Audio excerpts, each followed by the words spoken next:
guys, my name is Disunjan Zidoke from This is Math 2A. So today we discuss the 5 different rules of derivatives. I am your teacher for today. Vlog. Power rule. So d over dx, where x is raised to n and x is our variable and n is for constant, is equal to x raised to the power n minus 1. So when we derive for it, we can get n times x raised to n minus 1. So given the example,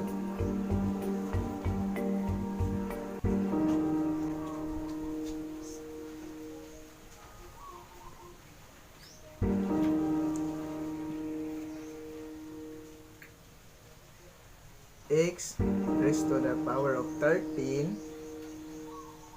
So follow this formula.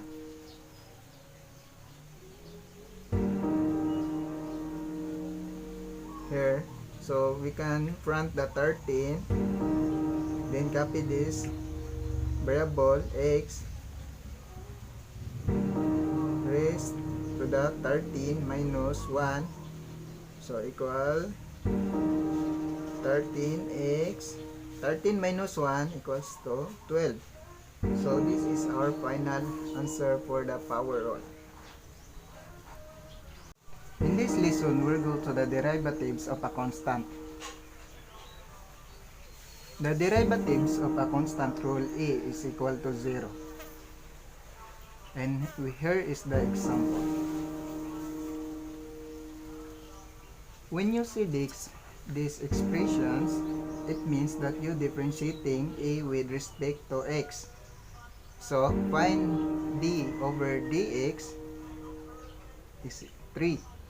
So this means 3 is equal to 0 because it is a constant number. So the derivative of a constant 3 is equal to 0. So let's have another example. So find d over dx is 11. So the constant rule of this 11 is equal to 0. Product rule. In this lesson, we're gonna go to the product rule. So first is the formula. D over dx f of x times g of x is equal to f prime of x g of x plus f of x g prime of x. So let's have an example. So here is our example. D over dx x squared cos x. So first we get the derivatives of each given. So f equals to x squared, g equals to cos x. So the f prime equals to 2x and the g prime equals to negative sin x.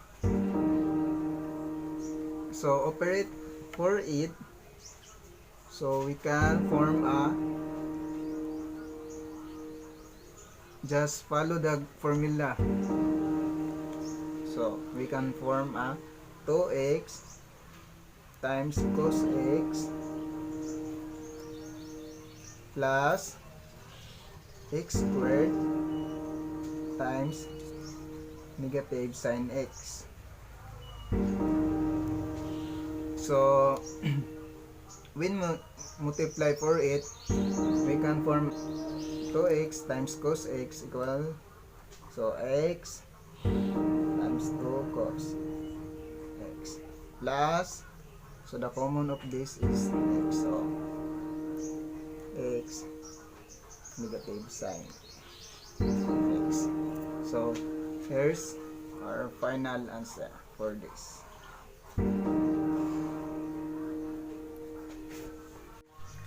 Quotient rule. So the formula of a quotient rule is d over dx, the fraction of f of x over g of x is equal to f prime x times g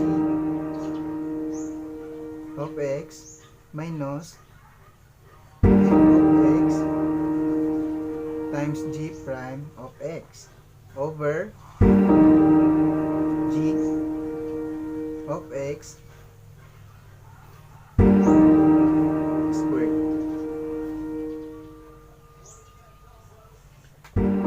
Let's see if you want to find the derivatives of these functions. So here is the example.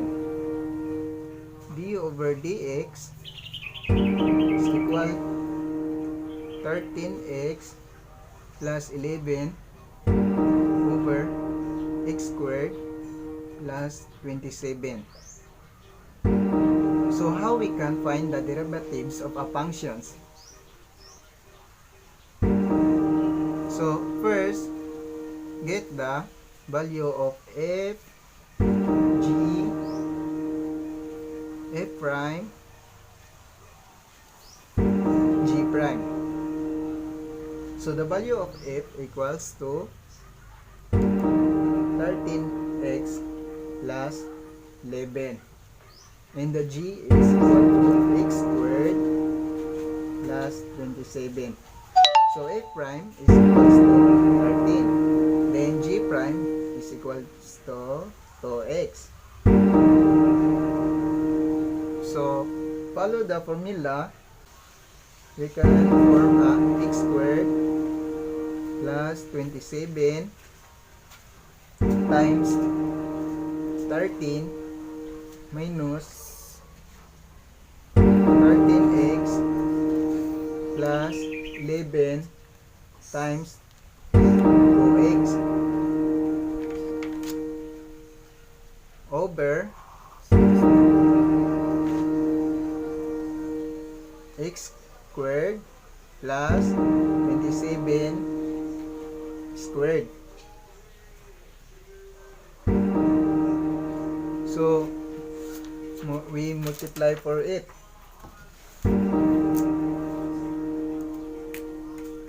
So when we multiply 13 times x squared equals to 13x squared.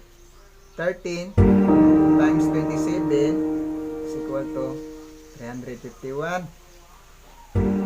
Copy the sign. Minus 2x plus 13x equals to 26x squared.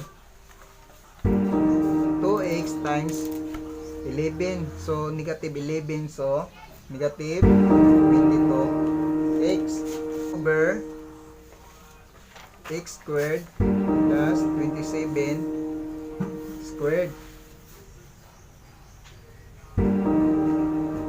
So combine like terms, we can form a 13x squared plus 351 minus 26x squared minus 22x. So 13x squared minus 26x squared equals to negative 13x squared. Then copy this, negative 22x plus 351. the g squared. X squared plus 27 squared. This is the final answer of the given example. So last, the chain rule. D over dx, the composite of function of f times g of x equals to a prime times g of x times g prime of x. So d over d of x in u raised to the power of n, where u is the variables in n is the constant, is equal to n, the front and the inner u raised to the power of n minus 1 times u prime.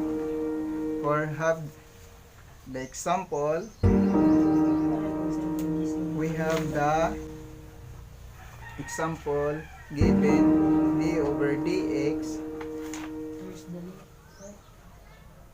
where derivative of it 11x plus 2 raised to the power of 3. So first, get the inner and outer of this given. The outer is 3 and the inner is 11x plus 2, and the inner prime of this given is 11. So we can operate this by guiding the formula of the chain rule. So just put this exponent to the front. So 3.